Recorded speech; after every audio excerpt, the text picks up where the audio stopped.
جی تو بیٹے دوسرا پیراگراف دیکھیے کہ دوسری عید کو عید قربان کہتے ہیں، اسے قرآنی اصطلاح میں عید الاضحیٰ یا عید البقر بھی کہا جاتا ہے۔ اضحیٰ تو وقت چاشت کو کہتے ہیں، چونکہ اس عید کو نماز چاشت کے وقت پڑھی جاتی ہے۔ ٹھیک ہے جی، چونکہ اس عید کی نماز چاشت کے وقت پڑھی جاتی ہے، اس لیے اس کا نام عید الاضحیٰ ہوا۔ بقرہ عربی زبان میں گائے کو کہتے ہیں، چونکہ زمانہ جاہلیت میں لوگ گائے کی پوجا کرتے تھے اور اسے مقدس مانتے تھے، جیسے آج بھی ہندو لوگ گائے کی گیت گاتے نہیں تھکتے۔ تو گائے کی قربانی اس بات کا ثبوت ہے کہ گائے دوسرے جانوروں کی طرح ایک مفید جانور ہے۔ ٹھیک ہے جی، یہ تو خیر تمہیدی سی بات انہوں نے ذکر کر دی عید الاضحیٰ سے متعلق، عید البقر کے متعلق۔ ٹھیک ہے جی، تو اصل کے اندر بیٹا یہ جو عید البقر ہے، عید الاضحیٰ ہے، اس کا ایک خاص تاریخی پس منظر ہے۔ ٹھیک ہے، تو آپ لوگوں نے اس عید کا تذکرہ کرتے ہوئے اس خاص پس منظر کو لازمی طور پر یاد کرنا ہے اور اس کو ذکر کرنا ہے۔ ٹھیک ہے، امید کرتا ہوں آپ لوگوں کو ویسے ہی پہلے بھی پتہ ہوگا اس معاملات میں، اس واقعے کو آپ نے سنا بھی ہوگا، جانکاری ہوگی۔ یہاں پر بھی انہوں نے مختصر سا ذکر کیا، تو آئیے اس کو پڑھتے ہیں کہ کتاب والے کیا کہتے ہیں۔ اس کا پس منظر بیٹے ذکر کیا گیا جی، کہا جا رہا ہے جی ہاں تو یہ عید حضرت ابراہیم علیہ السلام کی قربانی کی یاد میں منائی جاتی ہے۔ کس کی یاد میں؟ حضرت ابراہیم علیہ السلام کی قربانی کی یاد میں منائی جاتی ہے۔ حضرت ابراہیم علیہ السلام خدا کے پیارے نبی تھے۔ حضرت ابراہیم علیہ السلام کیا ہیں؟ خدا کے پیارے نبی تھے۔ ایک رات خواب میں انہیں قربانی کا حکم ہوا۔ آپ نے صبح اٹھ کر 100 اونٹ قربان کر دیے۔ دوسری رات پھر قربانی کا حکم ہوا۔ آپ نے صبح پھر 100 اونٹ قربان کر دیے۔ تیسری رات کو سب سے پیاری چیز کی قربانی کا حکم ہوا۔ یہ اشارہ حضرت اسماعیل علیہ السلام خرد سال اور اکلوتے بچے کی قربانی کی طرف تھا۔ ٹھیک ہے جی، چنانچہ آپ صلی اللہ علیہ وسلم علیہ السلام نے حضرت اسماعیل رضی اللہ تعالیٰ عنہ کو یا حضرت اسماعیل علیہ السلام کو ساتھ لیا۔ ٹھیک ہے جی، کیا کہا جا رہا ہے جی؟ چنانچہ حضرت ابراہیم علیہ السلام نے حضرت اسماعیل علیہ السلام کو ساتھ لیا، چھری اور رسی پکڑی اور جنگل میں چلے گئے، چونکہ اشارہ کس بات کی طرف تھا کہ اپنی سب سے پیاری چیز کو قربان کرو۔ تو حضرت اسماعیل علیہ السلام وہ شخصیت ہیں، وہ بچے ہیں، اکلوتے بیٹے تھے حضرت ابراہیم علیہ السلام کے، کہ جو بڑھاپے کے اندر اللہ تعالیٰ نے ان کو یہ اولاد عطا کی تھی اور اکلوتے تھے۔ ٹھیک ہے جی، تو چنانچہ آپ نے حضرت اسماعیل رضی اللہ تعالیٰ عنہ کو یا حضرت اسماعیل علیہ السلام بھی کہہ سکتے ہیں، رضی اللہ بھی کہہ سکتے ہیں، تو انبیاء کے لیے عام طور پر علیہ السلام کا لفظ استعمال کیا جاتا ہے۔ خیر یہ ایک الگ چیز معاملہ ہے۔ چنانچہ آپ نے حضرت اسماعیل علیہ السلام کو ساتھ لیا، چھری اور رسی پکڑی اور جنگل میں چلے گئے۔ حضرت اسماعیل علیہ السلام لیٹ گئے اور حضرت ابراہیم علیہ السلام نے ان کے ہاتھ پاؤں رسی سے باندھ لیے، اپنی آنکھوں پر پٹی باندھ لی تاکہ رحم نہ آ جائے، چھری اٹھائی اور بچے کے گلے پر رکھ دی۔ اتنے میں آواز آئی، اے ابراہیم علیہ السلام، تو نے اپنا خواب سچ کر دکھایا، تیری قربانی قبول ہو گئی۔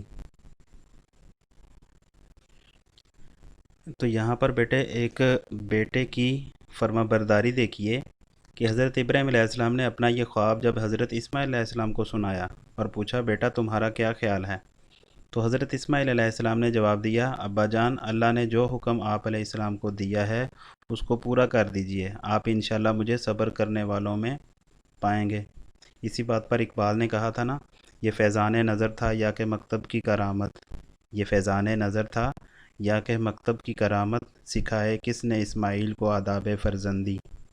ٹھیک ہے جی، تو آگے بیٹے ذکر کیا گیا پھر اسماعیل علیہ السلام کے متعلق کہ اسماعیل علیہ السلام کو ساتھ لے کر ابراہیم علیہ السلام چلے گئے اور وہ جو معاملہ سارا ذبح کرنے والا جو واقعہ یہاں پر ذکر کیا گیا وہ معاملہ ہوا۔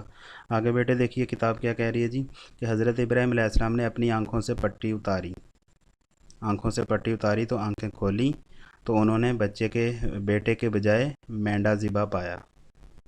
تو اس پر بھی یہاں پر شعر لکھ سکتے ہیں آپ، مشیت کا مگر دریائے رحمت جوش میں آیا کہ اسماعیل کا ایک رونگٹا کٹنے نہ پایا۔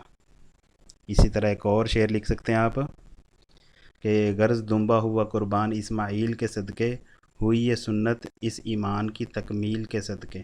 تو یہ دونوں شعر یہاں پر درج کیے جا سکتے ہیں۔ تو کیا کہا جا رہا ہے جی، حضرت ابراہیم علیہ السلام نے اپنی آنکھوں سے پٹی اتاری، آنکھیں کھولی تو انہوں نے بیٹے کی بجائے مینڈا ذبح پایا۔ حضرت اسماعیل علیہ السلام کو ساتھ لیا اور گھر آ گئے۔ یہ بیٹے ذوالحجہ کی 10ویں تاریخ تھی، ذوالحجہ کی 10 تاریخ تھی۔ تو عید الاضحیٰ جو ہے یہ ماہ ذوالحجہ کی 10 تاریخ کو منائی جاتی ہے۔ یہ تہوار کب منایا جاتا ہے؟ عید ذوالحجہ کی 10 تاریخ کو یہ تہوار منایا جاتا ہے، اور یہ تہوار اس عظیم قربانی کی یادگار ہے۔ ٹھیک ہے جی، کہ جب حضرت ابراہیم علیہ السلام نے اپنے اکلوتے بیٹے حضرت اسماعیل علیہ السلام کی اللہ تعالیٰ کے حضور پیش کی، اس قربانی کی یاد کے اندر یہ عید منائی جاتی ہے۔ ٹھیک ہے جی،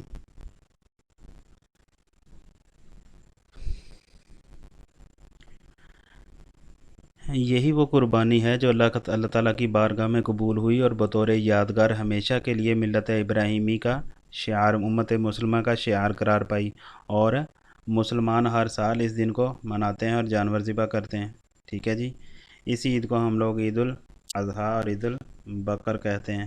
جیسا کہ بیٹے ذکر کیا گیا جی کہ یہ عید کب ہوتی ہے جی؟ ذوالحجہ کی 10 تاریخ کو۔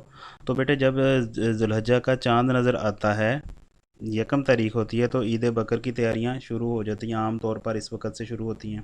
لوگ منڈیوں کا رخ کرتے ہیں اور بکرا، مینڈے، گائے، اونٹ وغیرہ ان کی خریداری جو ہے وہ اپنی اپنی استطاعت کے مطابق اپنی اپنی قربانی جو ہے اس کے خرید و فروخت شروع کر دیتے ہیں۔ کچھ لوگوں نے پہلے ہی اپنے جانور رکھے ہوتے ہیں۔ ٹھیک ہے، ان دنوں میں ایک عجیب منظر دیکھنے میں آتا ہے، چاروں طرف جانور ہی جانور نظر آتے ہیں۔ ٹھیک ہے، تو ایک بڑا ہی دل فریب منظر جو ہے وہ دیکھنے کو ملتا ہے۔ قربانی کی فضیلت اور اجر و ثواب بہت زیادہ ہے۔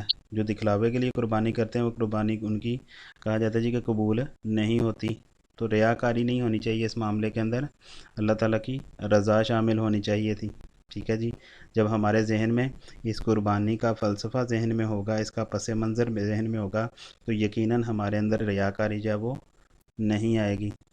ٹھیک ہے جی، اللہ تعالیٰ قرآن مجید میں ارشاد فرماتے ہیں نا کہ اللہ تعالیٰ کو ان جانوروں کا گوشت اور خون ہرگز نہیں چاہیے، کہ جو مسلمان اللہ کی راہ میں قربانی دیتے ہیں تو اللہ تعالیٰ فرماتے ہیں کہ اللہ تعالیٰ کو ان جانوروں کا گوشت اور خون ہرگز نہیں پہنچتا، بلکہ اسے تمہاری جانب سے تمہارا تقوی پہنچتا ہے، تمہارا اخلاص پہنچتا ہے۔ تو یہ ارشاد باری تعالیٰ جو ہے وہ آپ لوگ کوٹیشن کے طور پر ایڈ کر سکتے ہیں۔ ٹھیک ہے جی، تو سیکنڈ لاسٹ پیرا کیا کہہ رہا جی کہ حضرت ابراہیم علیہ السلام نے اپنی آنکھوں سے پٹی اتاری، آنکھیں کھولی تو انہوں نے بیٹے کی بجائے مینڈا ذبح پایا۔ حضرت اسماعیل علیہ السلام کو ساتھ لیا اور گھر آ گئے۔ یہ ذوالحجہ کی 10ویں تاریخ تھی۔ مسلمان اسی قربانی کی یاد میں ہر سال قربانی کر کے سنت ابراہیمی علیہ السلام کا احیاء کرتے ہیں، اور اس روز مینڈے بھی ذبح ہوتے ہیں، بکرے بھی، گائیں بھی اور اونٹ بھی۔ تمام لوگ اپنی اپنی استطاعت کے مطابق قربانی کرتے ہیں۔ ٹھیک ہے جی، آگے بیٹے کہا جا رہا ہے جی نماز عید ادا کرنے کے بعد قربانی کا سلسلہ شروع ہوتا ہے اور 3 دن تک چلتا رہتا ہے۔ قربانی کے گوشت کے 3 حصے کیے جاتے ہیں، ایک حصہ گھر والوں کے لیے ہوتا ہے، ایک حصہ رشتہ داروں اور دوستوں کے لیے، تیسرا حصہ عام غریبوں اور حاجت مندوں میں تقسیم ہوتا ہے۔ اس عید کی خوشی 3 دن تک متواتر ہوتی ہے اور ہر روز جشن کی کیفیت ہوتی ہے۔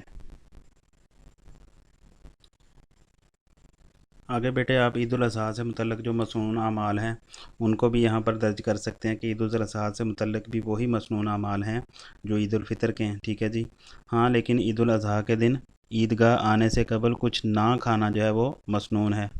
چنانچہ اس بارے میں ترمذی شریف کی روایت ہے کہ حضرت بریدہ رضی اللہ تعالیٰ عنہ کا بیان ہے کہ اب عید الفطر کے دن آپ صلی اللہ علیہ وسلم عیدگاہ جانے سے قبل کچھ میٹھی چیز جو ہے وہ ضرور کھا لیتے، اور عید الاضحیٰ کے دن عیدگاہ سے واپسی پر کچھ کھاتے، اور آپ قربانی کا گوشت تناول فرماتے۔ ٹھیک ہے جی، تو یہ دونوں تہوار جو ہیں بیٹے محبت، خوشی اور امن کے تہوار ہیں، اور مسلمان ساری دنیا میں بڑی شان و شوکت سے ان دونوں تہواروں کو مناتے ہیں۔ یہ تھا بیٹے آپ لوگوں کا مضمون نمبر 5 عیدین۔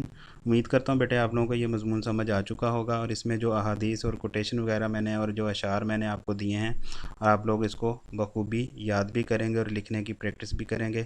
لکھنے کی پریکٹس بیٹے لازمی طور پر کیجئے۔